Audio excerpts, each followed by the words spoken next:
Okay, good afternoon, everyone, or I guess good late morning for those of you on the West Coast. Welcome back to our Energy Efficiency and Climate Policy Forum. We are now going to be doing our second keynote address on energy efficiency and climate policy in the Biden administration. We're very fortunate to have Dan Riker here to speak to us and then answer questions. Dan is a senior research scholar at Stanford University, but he has a long history as an entrepreneur, an investor, a policymaker, a lawyer, and educator on energy and clean energy issues. He's served 3 U.S. presidents, testified before Congress more than 50 times, worked for Google on their climate and energy initiatives. He oversaw more than $1.2 billion of annual clean energy R&D budget when he was the Assistant Secretary of Energy. And he co-founded the nation's first investment firm focused exclusively on renewable project finance. He did serve in both the Obama and Clinton transition teams. And this time, I think he knows many of the transition people. And if you look at some of the press reports, he's on the list of potential candidates for a senior position in the new administration, although time will tell. But Dan is a great person to have to give us some perspective on what might happen in the next administration. And with that, let me turn it over to Dan. And I look forward to your remarks, as does everybody else. Well, thanks, Steve. First of all, can you hear me okay? Yes. Good. So we're live, and I'm very pleased to be with all of you. I'm going to put up my first slide, but while I put that up, let me just thank Steve and ACEEE. One thing Steve didn't say is that I was a proud board member of ACEEE for a number of years, and it is the best of the energy efficiency groups around, has done so much good work. And to me, energy efficiency is the core energy strategy that we've really got to focus on. So I'm thrilled to be able to talk to you today about where I'm hopeful things will go in the next administration under President Biden. I love those 2 words, President Biden. So with that, let's dive in. So this is the way I think about a sustainable energy future. And if we're going to get there, we've really got to integrate across these 3 areas: technology, policy, and finance. Technology's at the top because we've got to develop and deploy key technologies driven by policy, backed by large amounts of capital, and we've all got to do it fast. We've got a decade, as the climate scientists are telling us. And as I said, at the core of that has got to be energy efficiency. And so I'm excited to talk to you about those. The great news is that we do have a new administration coming in under President Biden, who was our vice president, who was a senator, who has an extraordinary background in all of these areas that we care so much about. And a lot of this is going to be happening in efficiency and climate policy in many fora. Obviously, the White House, but across the federal agencies and Congress, the federal courts are going to have a lot to say about what gets done. The states, the cities, and international bodies like the UN. The good news is we have many tools, from R&D to tax credits, efficiency standards, fuel economy standards. The Clean Air Act is a very powerful tool in what we need to get done. The federal government is the largest user of energy on the planet, so federal procurement is a big one. International treaties, and then these in italics. Are we going to see a federal cap and trade? Might we see a federal carbon price? And maybe a federal clean energy standard? All of these things are in the toolbox. We're going to be seeing a new administration operating in terms of many timeframes. The transition that we're in right now, day 1 looms large for a new president. The first 100 days is an important measure in terms of priorities. The first year, and hopefully not just 1 terms, but 2 terms when it comes to the incoming president and vice president. And then there's some special focus areas coming from this incoming administration: low-income rural and urban communities, communities of color, the Native American tribes, women, frontline and fence line communities, and the union workers. So all of those are going to be key to all of this. We have a very large unknown political question, and that is, of course, who's going to control the Senate. Which of these two gentlemen are going to be in control? And that is, all of you know, going to be decided soon in 2 Georgia Senate races. That is the big unknown. And where we end up there, is it Chuck Schumer running the Senate, or is it Mitch McConnell running the Senate? That will have a lot to say about the policy moves that get made in terms of advancing energy efficiency and climate policy more generally. As far as that Georgia Senate race goes, Clean Energy for Biden, the affinity group we launched on Earth Day with the vice president, is along with many others supporting trying to win both those Senate seats. So I just point you to that group. Go online if you want to see about the December 9th fundraiser that we and others are putting on. And then we do, of course, have this new question, which is, are we going to see our current president run again for president in 2024? Not going to say a lot about that, but that could loom large in the politics of a lot of what goes on nationally, or maybe it won't. We'll see. We also do have some issues within the environmental community over how aggressive we're going to be in the Green New Deal.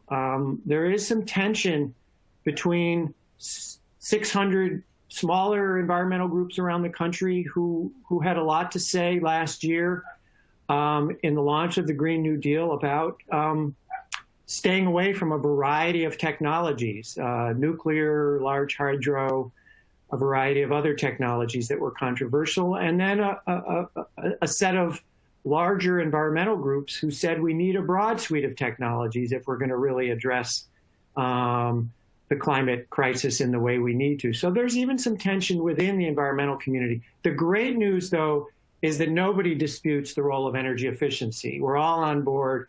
It's the low-hanging fruit, as I like to say, because of technology progress. It's the low-hanging fruit that grows back. We're always inventing new and more efficient technologies. So energy efficiency is at the core, I think, of everybody's priorities for how to address the climate crisis. One of the exciting things that's going to happen in this current transition, the moment we're in, is we're developing a very strong climate cabinet. It was great to see Senator John Kerry, former Secretary of State Kerry, become the new climate envoy in the Biden administration, being joined by a strong Secretary of State candidate, a strong Secretary of Treasury candidate, a new appointee to the UN who are going to make up this climate cabinet. We've got a lot of other positions to be appointed, but I think that will happen, and I think we're going to end up with far and away the strongest climate cabinet we see. Mary Nichols, for example, might become the head of EPA, done so much work on behalf of clean energy and efficiency here in California, where I'm sitting. In terms of day one, President Trump took us out of the Paris Agreement, and Joe Biden has said several times he vows to put us right back in. So I'm hopeful that on day one, we're going to have that announcement made that we are rejoining the Paris Climate Agreement. And in the first year, we now know that the Conference of the Parties, the next big meeting of the climate conferees, is going to be in Scotland in November of 2021. So we got a solid year to put together a new approach to re-enter the Paris Climate Agreement, to put the U.S. back in the lead of really putting the pedal to the metal when it comes to cutting global climate emissions under the Paris Agreement. The biggest and trickiest part of all of this, I think, is going to be what to do about these 100 or so rulemakings that the Trump administration went about rolling back. How do we prioritize those? Where do we start to put those back in gear and really get us back on track in terms of cutting carbon emissions through both supply side and demand side approaches? A lot of this is governed, as any of you who are lawyers or law students out there know, by the Administrative Procedure Act. We have a very complicated notice and comment rulemaking process that involves all the branches of the government, plus the public. And it's tough to get a rule promulgated in the first place. It's complicated to repeal a rule, and it's complicated again to repeal the repeal of the rule, which is in part what we're looking at in the incoming Biden administration. So those 100 or so rulemakings are going to have to be prioritized They're going to have to be run through the Administrative Procedure Act in most cases, unless potentially they're remanded by a court where they can be taken up without the initial steps of the rulemaking process.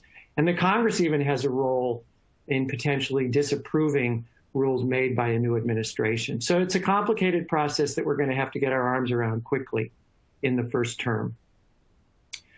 There are some tensions over an obscure but highly important office in the White House, the Office of Information and Regulatory Affairs, which reviews each and every rule proposed and finalized by an administration. And so we're going to see some action on that obscure office, but highly powerful office in the White House. I wanted to talk for a few minutes about what I think are the big three climate and energy efficiency related standards that are going to have to be wrestled with going forward in the new Biden administration. And these are the three. Let's just dive in and we can talk about them briefly. The first are the automobile efficiency standards. And as most of you know, the good news is that the electric power sector, in part thanks to energy efficiency, has been cutting its carbon emissions pretty well over time. Long way to go, but some progress. But the transportation sector has not seen that kind of progress. And so I think one of the biggest, and arguably the biggest step that President Obama took during his time in office was to radically increase the automobile fuel economy standard, the CAFE rule, as we call it. We were on our way to 54.5 miles per gallon. The Trump plan, unfortunately, rolled that back to 37 miles per gallon in the president's work to roll back what President Obama had done.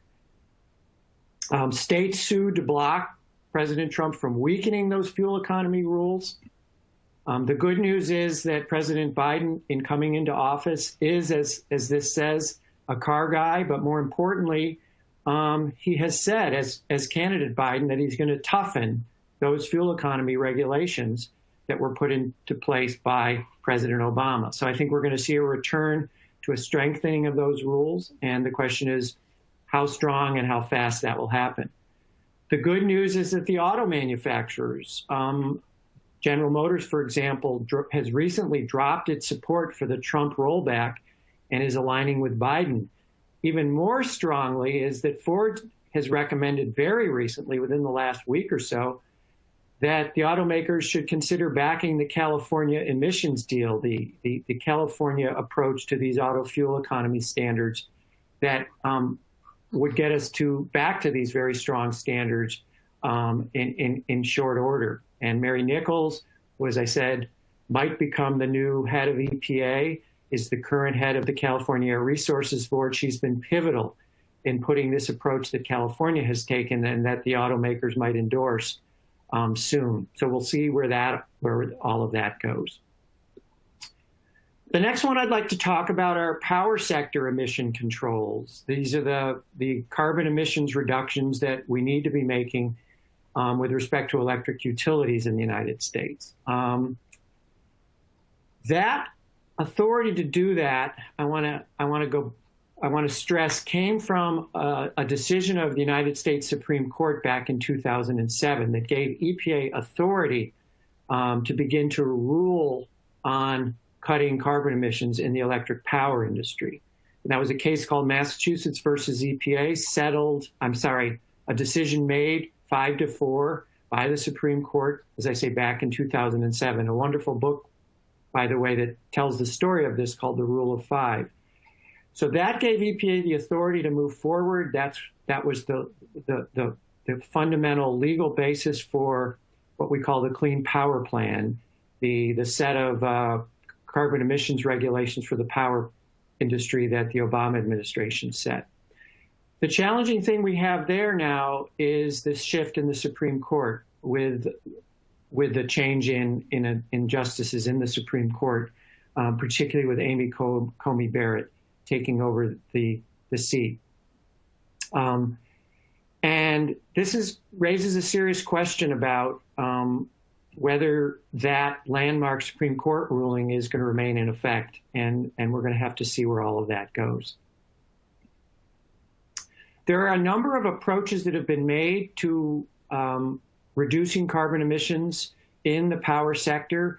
As many of you know, there was the 2009 Waxman-Markey bill. We got close there, but we didn't do that in terms of achieving federal cap and trade legislation, and other approaches that have been taken. I want to focus on two. One, the Obama Clean Power Plan, repealed by Trump, and secondly, the potential for a clean energy standard. The EPA Clean Power Plan, as many of you know, was issued by the Obama administration. It would have cut carbon emissions in the utility sector very substantially. It took a broad-scale approach beyond individual emissions control at power plants. It provided a broad suite of opportunities for cutting those emissions, including energy efficiency. And energy efficiency was a major element of how we were going to achieve those reductions under the Obama Clean Power Plan. Major legal battle erupted over that, states supporting Obama's approach, states opposing Obama's approach. Trump administration came in and actually ended up repealing the Obama emissions rule and replaced it with something called the ACE rule, the Affordable Clean Energy Rule. And that's where we find ourselves today. The states sued again over the Trump administration rollback of the Obama administration rule, and cases are pending in that today. President Biden coming in has got to confront some tough choices about where he's going to head on carbon emission reductions in the power sector. Is he going to revise the current Trump rule? Will he develop a new rule? Could he look at other Clean Act authorities, for example, the National Ambient Air Quality Standards, and take that approach? Or might he adopt a new legislative approach to all of this? One thing I will emphasize is that candidate Biden talked about an energy efficiency and clean electricity standard that could get us to 100% of clean electricity by 2035. So this EE clean energy standard is something that he has talked about, and I think is promising. Whether we move forward on that, I think, depends on, in part, where things end up in terms of Senate control. But the good news is that we have some strong precedent for that. We have more than 30 states that have adopted renewable energy standards, increasingly aggressive over time. And then more recently, in the last couple of years, we have a number of states that have moved from renewable energy standards to broader clean energy standards, broadening the suite of technologies from renewables to include nuclear, carbon capture, large hydro, and energy efficiency. And states like California, like New York, have made these moves. And this is the full list of states with 100% clean energy standards, and it's an increasing list. And so that's something that President Biden could build on in trying to adopt a federal clean energy standard. The good news on a federal clean energy standard is that those have been proposed. Senator Smith and Congressman Lujan introduced a bill, the Federal Clean Energy Standard Act of 2019. Congresswoman DeGette and other members of this House Energy and Commerce Committee just this past summer introduced another federal clean energy standard bill. We even have a bipartisan clean energy standard bill pending on Capitol Hill between a Democratic member of the House Energy and Commerce Committee, Congressman Schrader from Oregon, and a Republican member of the House Energy and Commerce Committee, Congressman McKinley from West Virginia, who've gotten together to propose yet another federal clean energy standard. So even some bipartisan support on this. So I'm hopeful that we may see this federal clean energy standard approach move, that it will have a strong energy efficiency approach to it. But again, I want to emphasize, we'll have to see where things end up in the Senate based on the Georgia Senate races. Finally, let me talk about appliance efficiency standards, the real core to the great work done in energy efficiency by the energy efficiency community, led by groups like ACEEE, and much got done in the Obama administration. The numbers are very impressive. 90% of residential energy use, 60% of commercial use, and 30% of industrial energy use covered by federal energy efficiency standards. savings measured in multiple ways, very impressive. Look at that third one, 7.9 billion metric tons of carbon emissions reductions from standards on the books today between now and 2030. How big is 7.9 billion metric tons? Well, 2019 emissions reductions in the United States were just a little over 5 billion metric tons. So about a year and a half's worth of U.S. carbon emissions are already accounted for as a result of reductions stemming from energy efficiency standards already on the books between now and 2030. So it's a big contributor to U.S. carbon emissions reductions. The good news is that technologies have really been on a roll that allow us to set these emission standards in a cost-effective way. The obvious one that all of you know is just the huge progress we've made in light bulbs, from the Edison bulb at the bottom to compact fluorescents to LED bulbs, just extraordinary improvements in energy efficiency. So the technologies are there, or in many cases, standards are driving new technologies. The good news as well is that prices are coming down in all of these technologies, and we've had an extraordinary reduction in the cost of these technologies, and this is just the cost curve for LEDs. The bad news is the Trump administration made some very aggressive moves to do things like weakening the light bulb efficiency standards and moving forward in that regard and costing consumers a lot of money as a result. States and environmental groups reacted, went to court to contest these moves by the Trump administration. The good news is, and this is a recent ACCCA report, is that despite the Trump administration not completing a single rulemaking updating appliance standards during its time in office, and 28 separate updated standards not being acted on, the good news, and this is Steve Nadell, the head of ACCCA, speaking, is there's a lot that President Biden can do, and I'm optimistic that President Biden will do an awful lot when it comes to getting back in gear on issuing new energy efficiency standards across a whole category of technologies in the buildings and industrial sectors. More than 50 are pending, and so a lot to be done. But given how much that did get done in the Obama-Biden administration, I'm hopeful that the President Biden administration will do a lot more and get us back on track. One other thing before I wrap up that I want to mention is another great ACCCA report that came out recently, taking a different tack to energy efficiency, not about setting standards, but about ways that the investment of both public and private money can dramatically increase the deployment of energy efficiency. So expanding the weatherization assistance program, weatherizing low-income homes, for example, and President-elect Biden has made a big push to make sure that that happens in his administration. He oversaw in the Obama administration a many-fold increase as a result of the 2009 stimulus bill, an increase in investment in low-income home weatherization. He's also proposed major increases in improving the efficiency of commercial buildings.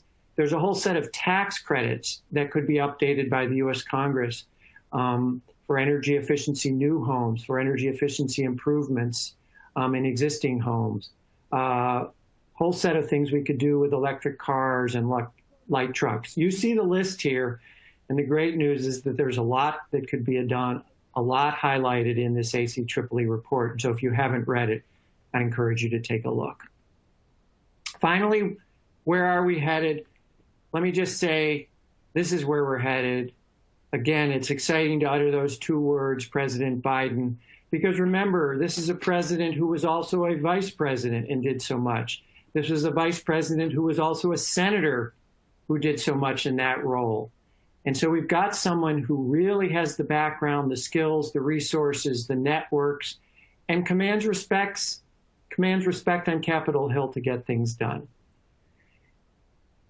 I am personally optimistic because I think there is so much that can be done. And one of the things that I got to do when I was Assistant Secretary of Energy was run the Appliance Standards Program. And as Steve Nadell knows, I never go anywhere without telling my favorite story about the refrigerator efficiency standard.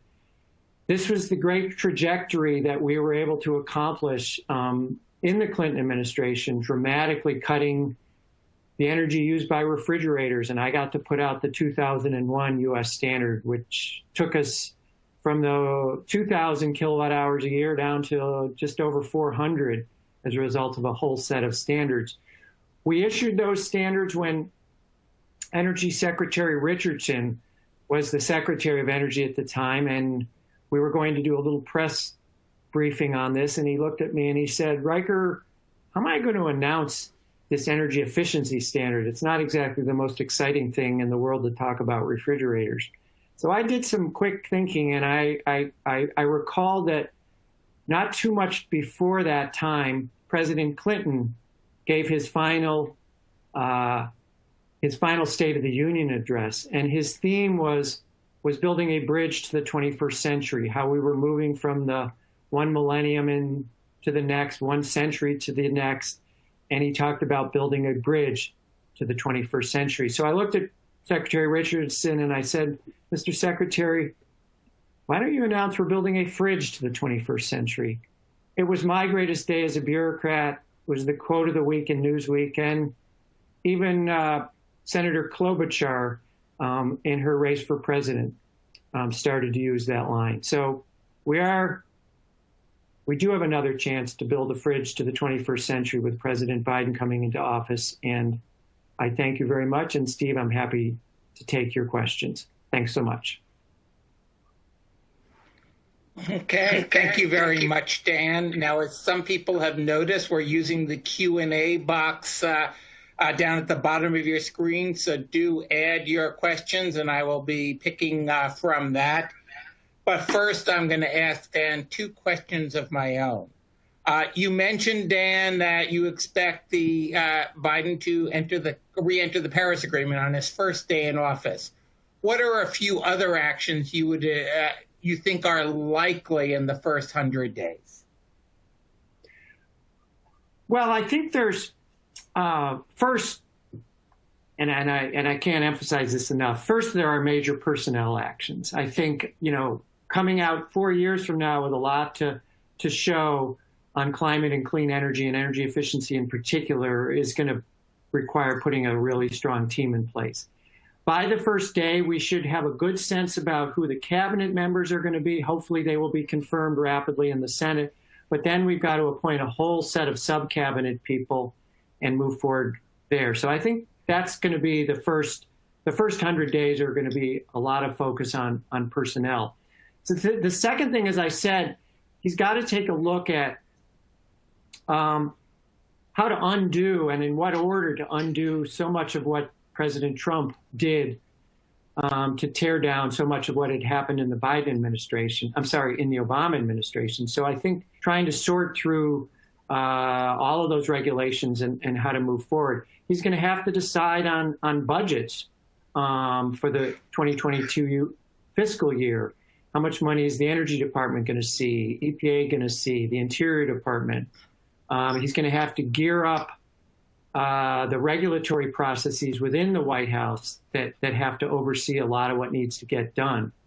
So I think there's an awful lot that's going to happen, but I'm very confident he's going to have a very capable group of people carrying out these responsibilities. And the great news is that as a president and with a very experienced vice president, we're going to have a good duo to make this happen. Okay, great. Thanks. My other question is longer term. You mentioned some bigger things that the Biden administration potentially can consider, whether it's a clean energy standard, whether it's some type of new carbon dioxide regulatory tool.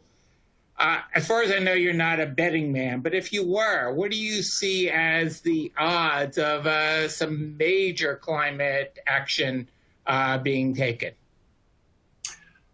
Well, again, first we're going to have to see what happens in Georgia. So, and that's a real big fork in the road. Will the Democrats have control of the Senate? If Democrats have control of the Senate, that's going to allow for more legislative opportunities. That could, in fact, take us more readily to a federal clean energy standard that I talked about. And as I said, there are already designs for a federal clean energy standard that have been introduced, one on a bipartisan basis that I'm excited to see. Excuse me, if Democrats don't take control of the Senate, prospects for legislation of that sort are reduced. They're not impossible, but they are reduced. But what are some of the things that still could happen?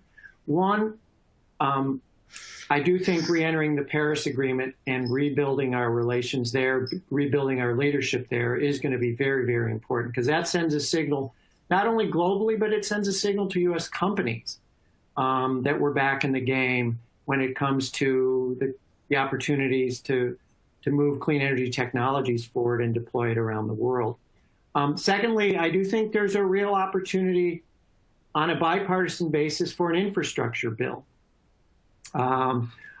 It's been talked about for a long time, but I think we could see bipartisan legislation that starts to put money into crumbling infrastructure, including in the clean energy and climate space, the electric grid, rebuilding that, charging infrastructure for electric vehicles, rebuilding the hydropower dams in the United States to do more with those. There's a whole set of things that can be done. Infrastructure around the building sector and what could be done in energy efficiency. So that's something that even short of winning the Senate back, I think that we could do on a bipartisan basis. I'm also relatively optimistic that budgets for federal agencies are going to hold up pretty well.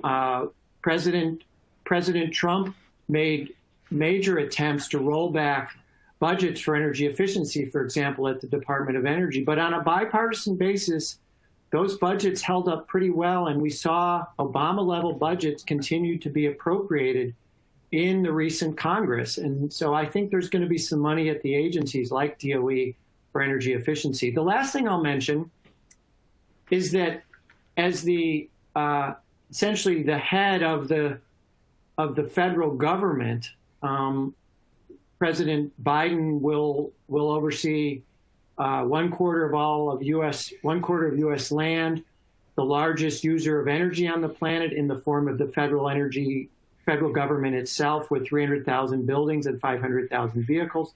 So federal procurement, the federal government's own use of energy, and the ability to use these federal buildings and vehicles as test beds for energy efficiency technologies and energy efficiency projects, I think that's another big opportunity that he will have control of in a very substantial way. Okay, great. And thanks for a very complete answer on that. Lots of options, and we'll see how they play out. Okay, I'm going to turn to the Q&A from the audience. One person noted that Biden won just over 50% of the vote. What can he do using energy efficiency to help win back the other not quite 50%? And someone else asked specifically, what about rural regions? Do you have any thoughts on that? Sorry. Let me guess, it's your wife. That was actually John Kerry's former chief of staff calling. Anyway, that's for another day. So I think the good news is that we're focused on energy efficiency. And I think of all of the energy technologies, this is the one that has the strongest bipartisan support. I say that because everybody, I think, is supportive of cutting their energy bills and reducing the amount of money we've got to spend to power our vehicles and to heat and cool our homes and to provide energy for industry. So that other 49%, I think, wise steps in energy efficiency can help from a small p political perspective to win back some of that other. I don't consider energy efficiency to be a Democratic or a Republican technology. I think it's a very bipartisan, a very nonpartisan technology. And the good news there is that we have a strong U.S. energy efficiency industry that can be grown even stronger, that can do a lot in both urban and rural areas across the country, whether it's manufacturing technologies, whether it's deploying technologies.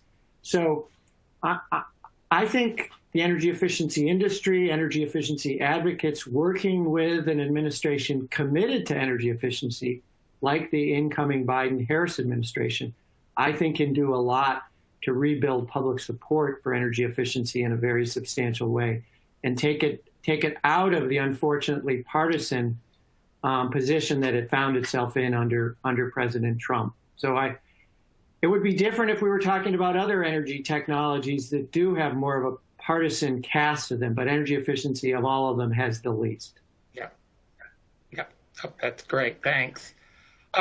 Someone noted that we're likely to have either a split or a very closely controlled Congress. Given the situation, which industry do you think could see the most meaningful change over the next 4 years? And this person noted that the power sector is already transforming and asked, do you see the most change in transport, buildings, or industry? Great question. First, starting with the power sector, there has been lots of transformation. And the exciting thing there is just how many utilities on their own have made commitments to substantial carbon reductions. And these are utilities in all parts of the country, including the more conservative parts of the country. So that I think is a positive signal. I do think the automobile industry is looking for stability in what it's being asked to do. And I'm hopeful that the automakers, with somebody like President Biden in the White House, will be able to reach an agreement about a new trajectory for automobile fuel economy, will be able to build a bridge to California where there is separate authority on energy efficiency for vehicles. And I'm hopeful that one, we could see some increasingly strong bipartisan support for a predictable path for the U.S. auto industry, because I think that's more than anything else a problem for our industry, is to not know what it's being asked to do and having too many shifting policies that it's being forced to reckon with.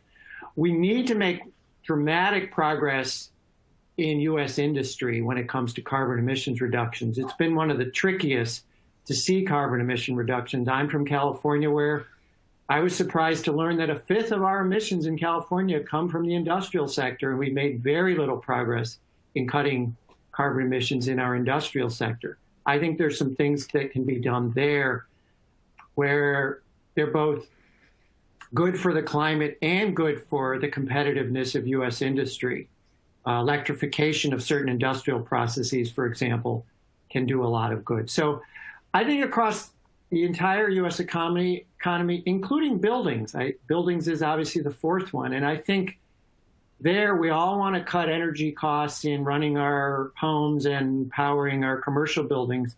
And so I think there's some big opportunities there as well. So again, I think energy efficiency, there's an awful lot we can be doing there that will build political support beyond that 50+% that the person who asked the question was referring to. Yes, no, thank you. Yes, there are opportunities in all the sectors, and I agree with you, kind of what you imply, that in transportation, quite a few of the levers are in administrative control. There's lots they can do in the other sectors, but more likely to maybe need Congress. Yes. Here's another question.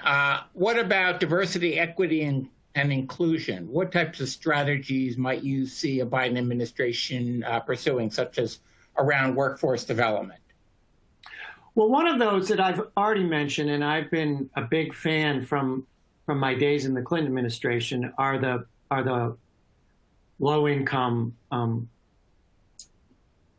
weatherization-related programs. Vice President Biden oversaw what I think was a 6x increase in weatherization assistance under the 2009 stimulus bill. There was a moment when we put vastly increased amounts of money into weatherizing low-income homes in both urban and rural areas. The low-income heating assistance program, the LIHEAP program, is another one that can help people a lot in buying down their bills during hot summers and cold winters. And I think that's going to be important. The reference to job creation, there's so much good job creation that can come out of investments in energy efficiency and clean energy. And I think you're going to see an emphasis in the Biden administration on that, along with jobs that have strong union backing is another plank of the Biden administration approach in all of this.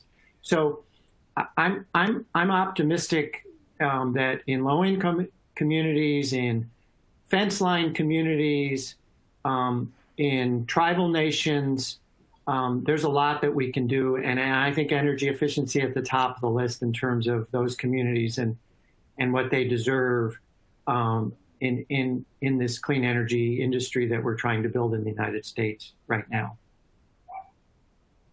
Okay, very good. Thanks. Turning more to the very immediate term, here's a question. Will Trump try to make last-minute attacks on climate efforts, and what can be done to block these? You know, there are some hints of that, and there are a number of things that he's already suggested he might do on the way out. And so I think that's a good question. And we've already seen a few projects where there were pending administrative decisions in the Trump administration, figure out ways to withdraw those requested administrative decisions from the Trump administration so they don't go the wrong way. There are already a few signals of things like that. So I think that's something to be really on the lookout for, and we're going to have to think fast if it looks like something that's going to happen, and whether there's something can be done to resist that, and if there isn't, how those could be quickly undone with the arrival of a new administration. Let me just stop there, but It's a wise question, and we're going to have to keep our eyes wide open and looking for movements like that. Okay, picking up on that a little bit, I have a question. How concerned should we be about federal courts, both on specific energy and environmental cases on administrative authority, such as the Chevron doctrine? I think that's a great question. As I said, the change in the Supreme Court puts Massachusetts versus EPA at risk. The bedrock ruling that allowed us to regulate carbon emissions from the utility industry. The Chevron decision has a lot to say about how much deference federal agencies get in their rulemaking, and that could be at risk in this changing Supreme Court. Going down a level to the courts of appeals and down one level further to the federal district courts, with new Trump administration judges, we could see some things that are troubling when it comes to moving climate and clean energy forward. So yeah, it's an important question. I am always optimistic, though, when a lot of these judges who have life tenures actually sit down and look at the law and look at the facts. In a fair number of cases, it's surprising how rational they end up being in their decision making. And that's the beauty of life tenure. That's the beauty of having an open mind. Meanwhile, of course, President Biden is going to have his own opportunity to appoint new judges, and hopefully there will be a reasonable confirmation process to put them into office quickly. Okay, we had a couple of questions on carbon pricing. I'll ask one. If the Democrats do win both Georgia's races, how likely do you see some type of carbon pricing in the next 4 years? That's a great question. To be honest, I am not optimistic that we could see a carbon tax, for example, adopted by the U.S. Congress. There are progressive states around the United States that have tried to enact carbon taxes and have been unable to do so. So I think it's more likely that we're going to see other steps taken that kind of indirectly set a carbon price. So, for example, we've talked some in this session about the potential for a national clean energy standard, which is another route to indirectly setting a price on carbon emissions. That, to me, building on the success that states are having in setting clean energy standards, and now federal clean energy standards being proposed already in Congress, that's a more likely route. I also don't see us going back. I may be surprised, but I also don't see us going back and revisiting federal cap and trade after the failure we had in 2009. But we'll have to see. And hopefully the premise of the question is correct, that maybe the Democrats will take control of the Senate. We'll see. Yeah. No, we have a lot of great questions from the audience. I noticed you kept on saying great questions. I tried to pick out the ones that were a bit more thought-provoking, so thank you very much to the audience. My final comment is one person you know well who you helped with the introduction of a new resource-efficient washing machine at Whirlpool. And he said your note was that Whirlpool was, quote, agitating for change. So you you've done more than just the fridge for the 21st century. So well, that's funny because... Go ahead, Steve. Oh, on that note, I was going to thank you very much, but you get in the last word. No, I was going to say my second greatest moment as a bureaucrat was after announcing we were building a fridge to the 21st century, was getting to announce that we were agitating for change when it came to washing machines. So yes, I spent decades in the penitentiary, and I'm proud of it. Yeah, exactly. As this person said, let no pun go unacknowledged. So thank you, Dan. Thank you to the audience. We'll pick up again. We have a little break now, but at 3:15 on the On24 platform, we'll be talking about transportation. So till then, fill up your coffee and teacups, take care of other basic needs, and we'll see you at 3:15. Thanks again, Dan. Thank you. Thanks to AC Tripoli, and thank you, Steve.